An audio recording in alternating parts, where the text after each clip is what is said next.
Assalamualaikum warahmatullahi wabarakatuh. Kenalkan nama saya Nabil Ramadan Ibu dengan NIM 04241072.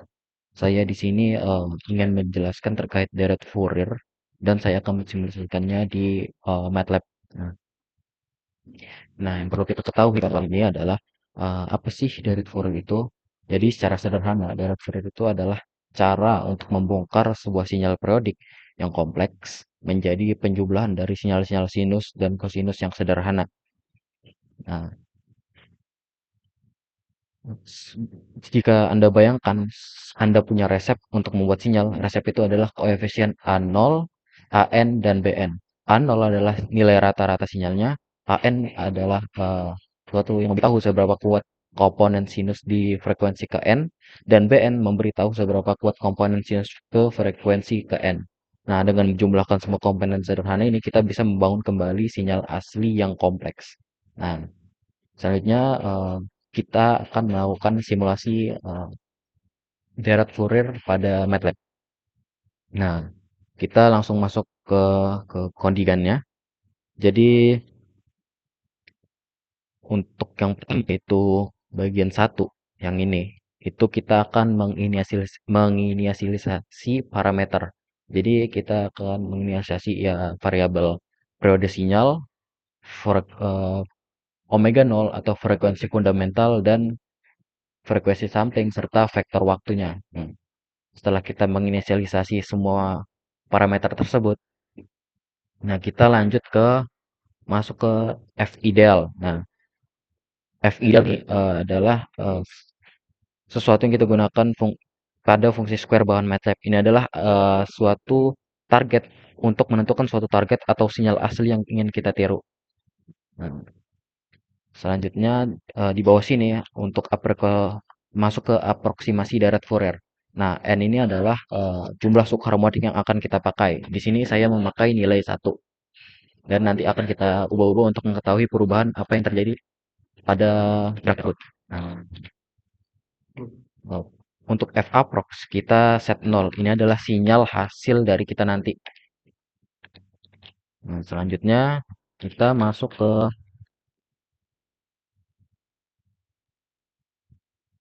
bagian sini nih, bagian loop. Nah, intinya di bagian loop ini for n 1:2 n, intinya n melompat, eh, artinya n ini melompat ke 1, 3, 5 dan seterusnya sampai n. Persis seperti resep yang kita butuh n ganjil.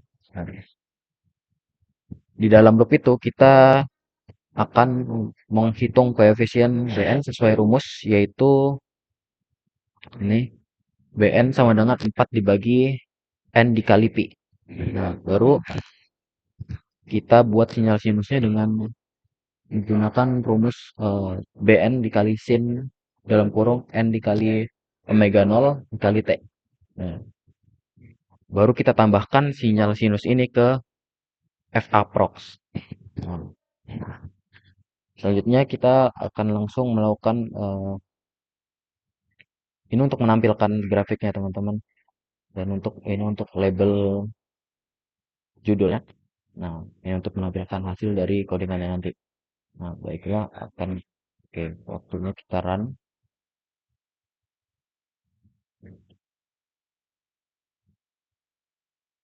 Nah, kita run.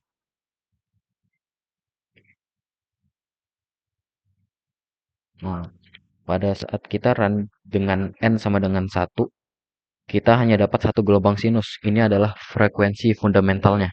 Nih, untuk sinyal merah yang putus-putus itu adalah sinyal itu garis merah putus-putus itu adalah sinyal asli, dan garis biru itu aproksimasi Fourier. Bagaimana jika kita ubah n-nya ke 5?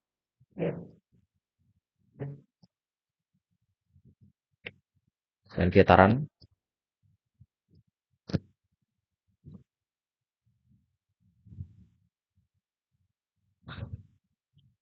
Nah, pada saat kita ubah n-nya ke 5, kita menjumlahkan harmonik ke 1, 3, dan 5. Bentuknya sudah mulai mirip gelombang kotak. Kita bisa lihat di sini bentuknya sudah mirip dengan gelombang kotak hampir sama usulnya. Bagaimana jika kita ubah ke 15?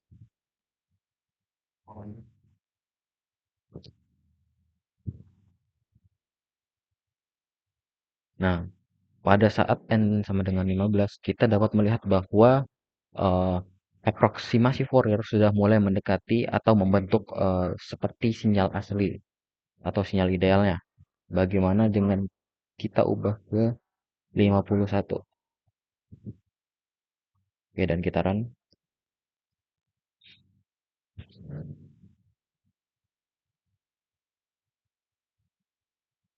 Nah, pada eh, n sama dengan 51 bisa kita lihat dia kita lihat hasilnya itu hampir sempurna, hampir mendekati dengan sinyal idealnya atau sinyal aslinya. Tapi masih ada lompatan atau lonjakan kecil. Nah, itu tuh disebut dengan fenomena Gibbs yang selalu muncul saat merekonstruksi sinyal yang terputus-putus. Nah, jadi di sini kita sudah membuktikan bahwa dengan menjumlahkan sinyal-sinyal sinus sederhana, kita bisa membangun sinyal kompleks seperti gelombang kotak. Itulah inti dari Gerrit Fourier. Oke, terima kasih sudah menonton. Lanjutkan.